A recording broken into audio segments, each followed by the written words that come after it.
Hello बच्चों, कैसे हैं आप। आज के इस वीडियो में हम ये देखेंगे कि एक यूनिफॉर्म इलेक्ट्रिक फील्ड में इलेक्ट्रिक डाइपोल के अलग अलग पोजीशन के लिए पोटेंशियल एनर्जी अलग अलग होती है। तो आइए हम देखते हैं। तो मैं एक यूनिफॉर्म इलेक्ट्रिक फील्ड बनाया, तो ये यूनिफॉर्म इलेक्ट्रिक फील्ड है। ये पॉजिटिव टू नेगेटिव इसकी डायरेक्शन होती है। Am I right? अगर मैं किसी डाइपोल को, ये हमारा डाइपोल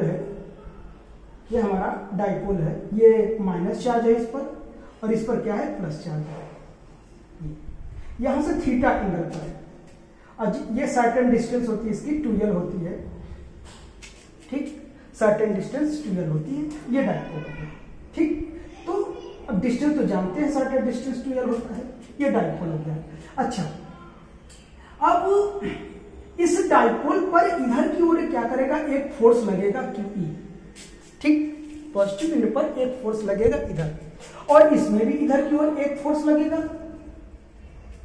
ठीक, अब ये दोनों इक्वल एंड अपोजिट है, और ये क्या है, but in different line of action. तो ये क्या करेगा, ये रोटेशनल इफेक्ट क्या करेगा, इसमें प्रोड्यूस करेगा। क्या करेगा, रोटेशनल इफेक्ट प्रोड्यूस करेगा।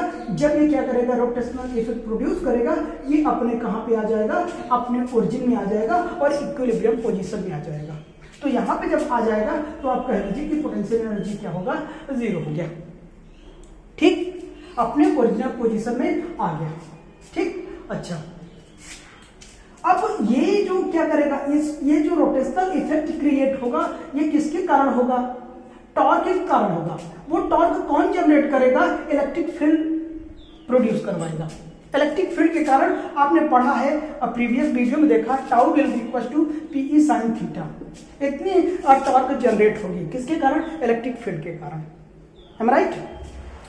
तो अच्छा, अब ये बताइए, अब हमको इस डाइपोल के डिफरेंट पोजीशन के कारण हमको क्या करनी है, पोटेंशियल एनर्जी फाइंड आउट करनी है। तो चलिए हम क्या करते हैं, एक फील्ड और बना लेता हूं समझाने के लिए, या इसी में लिखता हूं। तो अब देखिए, अगर मान लेते हैं कि डाइपोल की पोजीशन यहां से थीटा है, अगर मैं डाइपोल को यहां घुमा के यहां कर दिया, यहां घुमा के कर दिया, तो इसकी एंगल क्या कर जाएगी, बढ़ जाएगी। तो भाई जब यहां से यहां मैंने कर दिया, तो इसमें कुछ एक्स्ट्रा वर्क करना पड़ेगा कि नहीं, एक्स्ट्रा वर्क करना पड़ेगा, क्योंकि इसका जो नेचर है, इसका नेचुरल टेंडेंसी जो है वो क्या करता है, आप जानते हैं, tau will be equal to P cross E, यानी ये इधर की ओर क्या करेगा, टेंडेंसी रखेगा, ये नेचुरल इफेक्ट जो है इसका।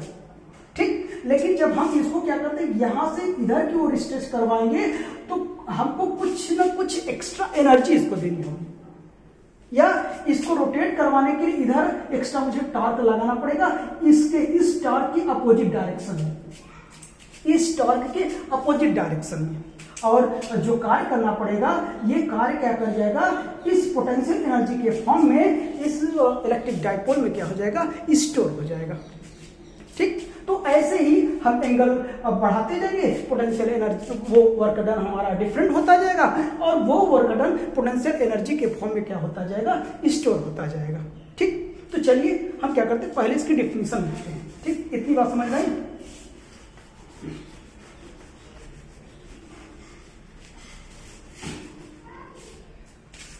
The amount of work done by the rotating of electric dipole in uniform electric field is known as potential energy है।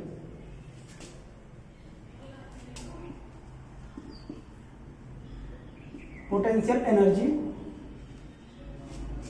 ऑफ डाइपोल, समझ गए। तो डाइपोल को रोटेट करवाने में जितना हम अमाउंट ऑफ वर्क करेंगे, वही पोटेंशियल एनर्जी होगी। उस डाइपोल में पोटेंशियल एनर्जी के फॉर्म में वो क्या हो जाएगी, स्टोर हो जाएगी। ठीक, चलिए फिर से मैं वही काम करता हूं। चलिए अब देखता हूं ये काम कितना करना पड़ेगा। मैंने बताया हम क्या करते हैं कि स्टार्टिंग में मैंने इसको क्या किया, थीटा एंगल पे रखा। कितने एंगल पे रखा? थीटा एंगल पे रखा। हम ये मान लेते हैं यहां से क्या कर दिया जाए, ये भाई नेगेटिव चार्ज, ये प्लस क्यू चार्ज है। मैं यहां से डी थीटा एंगल क्या करता हूं, इसको रोटेट करवाता हूं। ये प्लस क्यू हो गया, ये माइनस क्यू।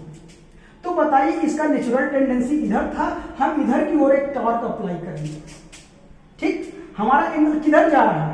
इधर की ओर जा रहा है, ऐसे। तो जो टॉर्क होगा थीटा की डायरेक्शन में हमको लगाना पड़ेगा भाई, ऐसे। देखिए ये मैंने क्या किया, इधर एंगल क्या कर रहा है, सबटेंड हो रहा है, और इधर ही हमको क्या करना पड़ रहा है, टाउ लगाना पड़ रहा है।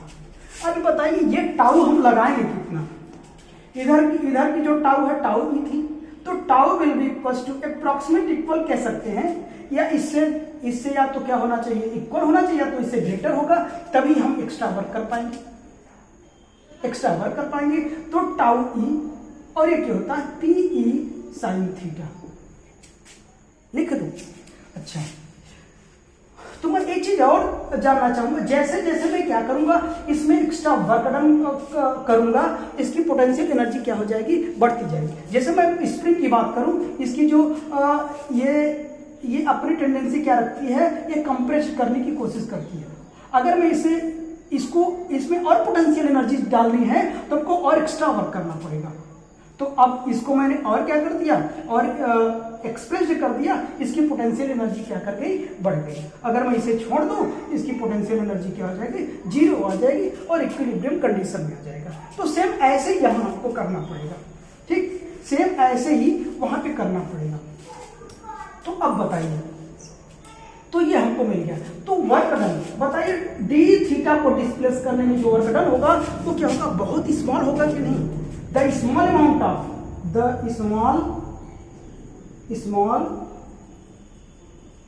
Of work done by rotating small angle d theta is, बताइए dw होगा, क्या होगा, ये तो एंगुलर हो रहा है, तो यहां पर मैं क्या करूंगा, टाउ डी थीटा होगा, और दोनों डिस्प्लेसमेंट भी उसी डायरेक्शन में हो रहा है, टॉर्क भी उसी डायरेक्शन में लग रहा है। इन दोनों के बीच का जो एंगल होगा वो हमारा कितना होगा बताइए, और tau D theta cos zero हो जाएगा, D W will be equal tau D theta हो जाएगा। अब बताइए, अब मैं क्या करूं, the amount of work done by rotating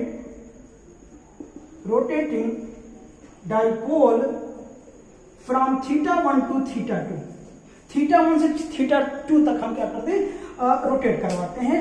तो ये जो हम इसको इंटीग्रेट कर देते हैं, theta 1 to theta 2 tau into d theta. Tau की वैल्यू मुझे पता है,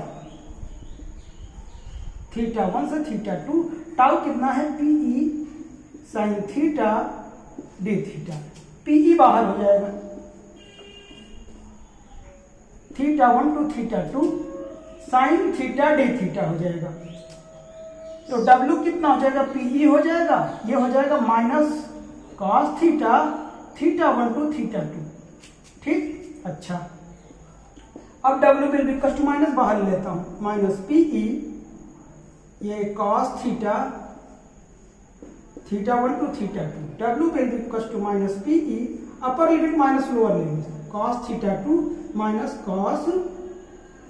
कॉस थीटा 1, हम राइट। अच्छा, अगर मैं माइनस को फिर से मल्टीप्लाई कर दूं तो कितना हो जाएगा, पीई, और ये इधर हो जाएगा cos theta 1 minus cos theta 2, ये हमारा क्या हो गया, फॉर्मूला मिल गया, जनरल फॉर्मूला मिल गया, पहला पार्ट मिल गया। और इसी को हम पोटेंशियल एनर्जी कह सकते हैं, इसी को पोटेंशियल एनर्जी कहेंगे हम, PE cos theta 1 minus cos theta 2। तो ये पहला पार्ट हो गया। अब चलिए हम दूसरे पार्ट की बात करते हैं। आइए हम ये देखते हैं कि इस यूनिफॉर्म इलेक्ट्रिक फील्ड में हमारा पोटेंशियल एनर्जी जीरो कहां पर होता है। हम ये पता करेंगे पोटेंशियल एनर्जी हमारा जीरो कहां होता है। तो ये फील्ड है, ये क्या कहते हैं, पॉजिटिव टू नेगेटिव होता है। ठीक, अगर मैं इन्फिनिटी की बात करूं, अगर इन्फिनिटी पर, भाई जाहिर सी बात है, क्योंकि u will be equal to 1/4πε0 q1 q2 by r। अगर r क्या हो जाएगा, इनफाइनाइट हो जाए, तो इन्फिनिटी पर क्या हो जाएगा, पोटेंशियल एनर्जी हमारी कितनी हो जाएगी, जीरो पर होगी। इन्फिनिटी पर तो पोटेंशियल एनर्जी जीरो होगी, सबको पता है। ठीक, अगर मैं इसमें डाइपोल इस टाइप से रख दिया, ये माइनस क्यू है और ये क्या है, प्लस क्यू, ये रख दिया, और एक तरीके से मैं ये रख दिया, ये स्टेबल इक्विलिब्रियम है, और ये इसी को उल्टा कर दूं तो प्लस क्यू और क्या हो जाएगा, ये माइनस क्यू, ये अनस्टेबल में होगा। और मैं एक ऐसे भी रख देता हूं, ये प्लस क्यू और ये क्या हो जाएगा, माइनस क्यू। तीन तरीके का डाइपोल में रखा हूं। अच्छा देखिए, अब मुझे ये पता है कि पोटेंशियल एनर्जी जीरो होगी कहां पे। ठीक, अगर मैं कहूं ये हमारा क्या है, प्लस चार्ज है, और प्लस चार्ज है, और ये क्या है, माइनस चार्ज है। अगर मैं यहां लाऊं, इस फील्ड में लाऊं, यहां तक लाने में हम मान लेते 10 जूल का वर्क करना पड़ रहा है प्लस क्यू को लाने पर, लेकिन माइनस क्यू को यहां तक लाने पर ये यहां प्लस आ गया, प्लस क्यू आ गया, प्लस क्यू लाने पर 10 जूल का वर्क करना पड़ रहा है हमको। लेकिन जब माइनस क्यू को जब यहां तक लाऊंगा, अगर यहां पे माइनस क्यू आ गया तो जितना, मतलब यही 10 जूल क्या करेगा, ये लॉस कर देगा, ये लॉस कर देगा। नहीं, अगर एक स्थान पर लाने के लिए अगर पॉजिटिव को लाऊंगा 10 जूल का वर्क करना पड़ेगा, लेकिन नेगेटिव को लाऊंगा तो क्या करेगा, उतनी ही जूल एनर्जी क्या कर देगा, वो लॉस कर देगा। ठीक है, लॉस कर देगा। तो अच्छा, अब ये देखिए, अगर ये भाई हमको डाइपोल लाना है, डाइपोल को यहां लाऊंगा, यहां देखिए, यहां तक तो हो गया। ठीक, अब देखिए यहां तक तो हो गया, यहां मान लेते हैं क्या करेगा, यहां नेगेटिव आ जाएगा, ये नेगेटिव है, नेगेटिव तक पहुंच गया। भाई ये ऐसे है, ऐसे लाऊंगा, ऐसे कर लूंगा, तो ये क्या करेगा, नेगेटिव हो गया। अब यहां नेगेटिव आ गया, पॉजिटिव को यहां तक लाने में एक्स्ट्रा वर्क करना पड़ेगा कि नहीं।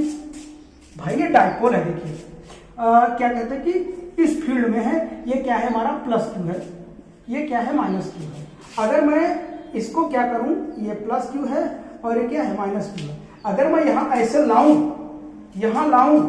अगर मैं यहां लाऊं प्लस क्यू और क्या, माइनस क्यू, यहां लाऊं तो नेगेटिव तो यहां चला गया, लेकिन इसको ऐसे लाऊंगा, नेगेटिव तो यहीं तक या पॉजिटिव यहां तक जाना पड़ेगा, यहां तक जाने में एक्स्ट्रा वर्क करना पड़ेगा कि नहीं, तो पोटेंशियल एनर्जी जीरो हुआ, नहीं जीरो हुआ।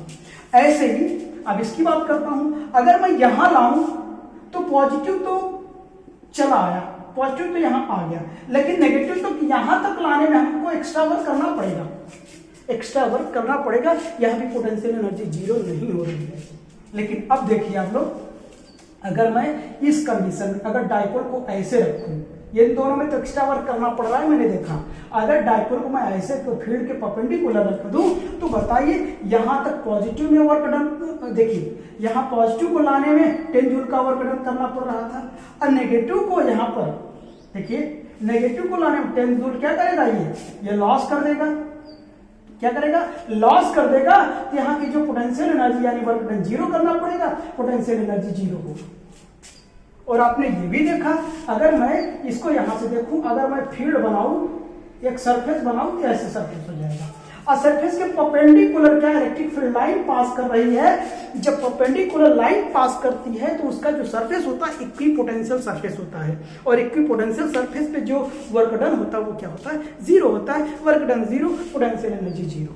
तो हमको ये पता चला, अगर हम क्या करते हैं, फील्ड के परपेंडिकुलर डायरेक्शन में रख देता हूं तो पोटेंशियल एनर्जी हमारी कितनी हो जाएगी, जीरो हो जाएगी। ठीक, तो हमने देखा कि पोटेंशियल एनर्जी कब जीरो होगी, जब ये परपेंडिकुलर डायरेक्शन में होगा।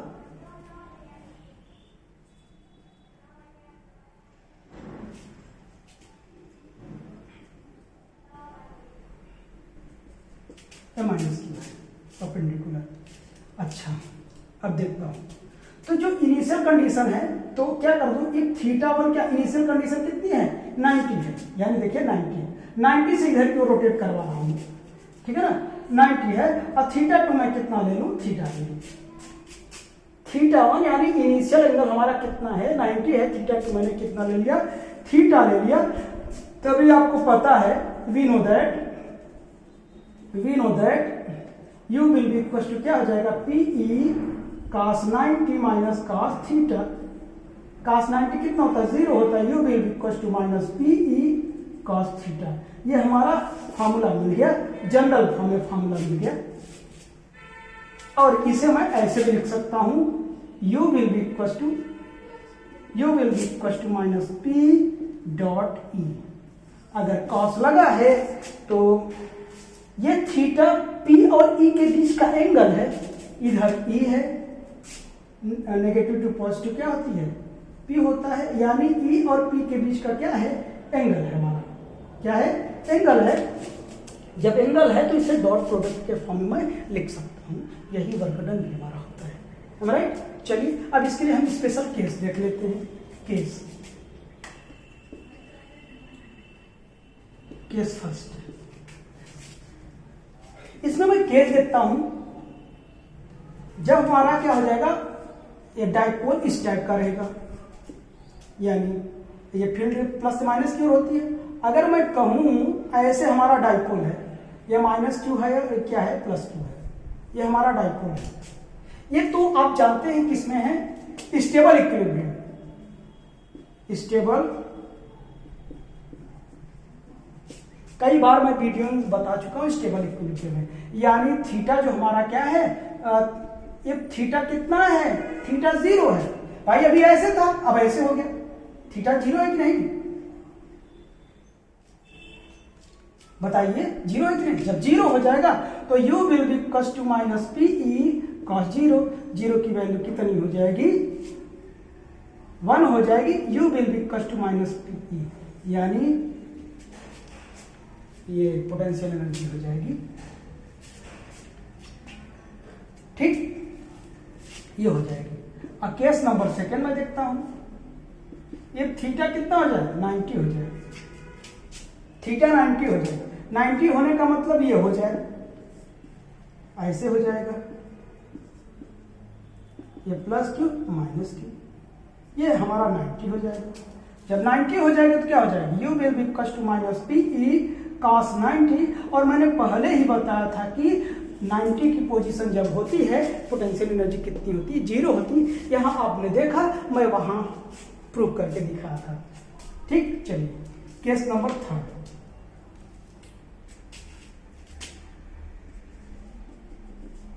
ये थीटा कितना हो जाए, 180 हो जाए। 180 होने का मतलब क्या है, यहां पे देख लीजिए,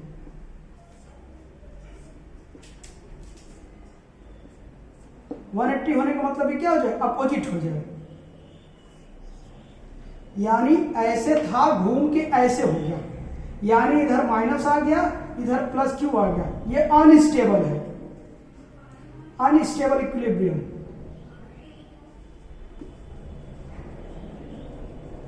अनस्टेबल इक्विलिब्रियम यानी कितना बनाएगा, ये 180 बनाएगा। तो बताइए u will be equal to minus PE, बताइए माइनस PE cos 180 की वैल्यू -1 हो जाएगा, u will be equal to minus minus plus PE हो जाएगा। यानी ये जो हमारी एनर्जी आई वो क्या है, मिनिमम एनर्जी आई।